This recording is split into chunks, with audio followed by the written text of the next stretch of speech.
Hey tropa, Scooter Kid ulit. Gold na fake forged carbon naman daw, sabi ng tropa natin na si Adrian Acido. O eto tropa, tignan mo to. Gold fake forged carbon. Ang bangis ano. Nakita mo naman yung kulay, kumikinang tropa. Front fender yan ng NMAX version 1. Easy DIY lang to mga tropa. Syempre, gamit natin samurai paint. Samurai paint lang sa kalam tropa. Tara tropa, papakita ko sa inyo kung paano ko ginawa to. Let's go! At ito yung front fender natin ng NMAX mga tropa. So ang gagawin natin dito, lilihahin lang natin to. Dry sand lang gagawin ko dito, no? Gagamitan natin to ng liha number 800. Tapos, after natin magliha, syempre, matik yan mga tropa. Dapat linisin natin mabuti.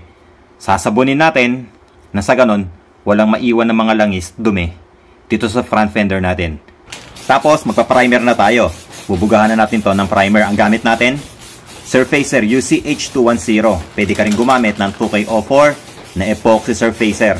At syempre, tinutuyo natin mabuti yung primer natin. Ngayon naman, ang ibinubuga natin, sparkling gold. Ang code ng sparkling gold, 401123. Ang ilalagay natin dito mga tropa na 2 to 3 coats. Na sa ganon, pantay na pantay yung pagka-gold niya. Dahil ito yung magsisilbing pang ilalim na kulay natin. So dapat pantay na pantay yan mga tropa. At para makagawa ulit tayo ng fake forged carbon, gagamit ulit tayo ng paintbrush at saka itong metallic silver o yung silver metallic. Ang code nito, Y3. So ang gagawin natin para magamit natin dito sa paintbrush natin, magsasalin lang tayo ng konti dito sa takip ng spray can natin. So ganyan lang ginagawa ko mga tropa, no? Para makakuha ng kaunting pintura. So ngayon, pwede na natin itong gamitin. Sali-saliwa, salubungan, salu-salungat, yung mga hibla or yung mga guhit na gagawin natin mga tropa. So ganyan lang ano, ginuguhit-guhitan lang natin to, pupunuin natin to. Na sa ganon, magmukha siya talagang forged carbon. Kasi yung ginagaya natin, ito yung forged carbon na mayroong mga hibla ng carbon fiber. So, pupunuin natin to mga tropa. At ito na itsura ng mga linya inilagay natin. So tignan nyo mga tropa, punong-puno. Mas maganda kasing tignan kung mas marami, no? Ngayon, ang susunod na step, kukulayan natin to mga tropa.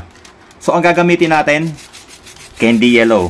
Yes, tropa, candy yellow ang ibubuga natin dito at ang code ng candy yellow, Y016. Lalagyan natin to ng hanggang 3 coats. Kailangan kasi, pantay na pantay yung pintura na ilalagay natin, ano? Nang sa ganon, maging gold ang kulay nito. Ang last step, top coat clear na tayo mga tropa.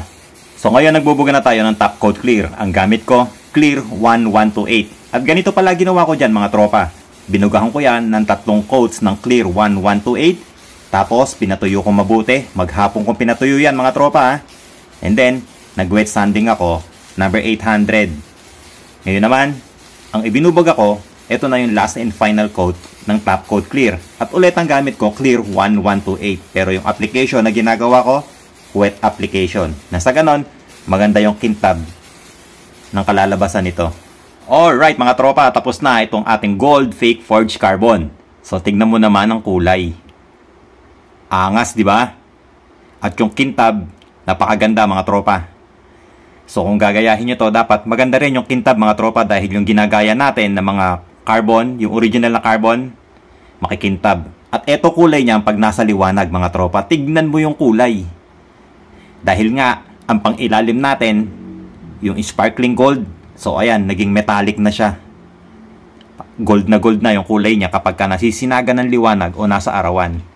So ayan mga tropa, no? Sana nakapulot na naman kayo ng idea. Sana nakakuha na naman kayo ng kaunting kaalaman kung paano gumawa ng ganitong kulay na fake forged carbon. Pwede nyo rin gayahin niya sa iba't ibang parts ng motor nyo mga tropa. As long na pwedeng pinturahan, yakang-yakan din ganitong style. Alright? So ulit, maraming salamat sa Samurai Paint Philippines at syempre maraming salamat sa lahat ng followers ng Scooter Kid. Maraming salamat sa suporta nyo mga tropa. So, paano? Kita-kits na naman tayo ulit next video.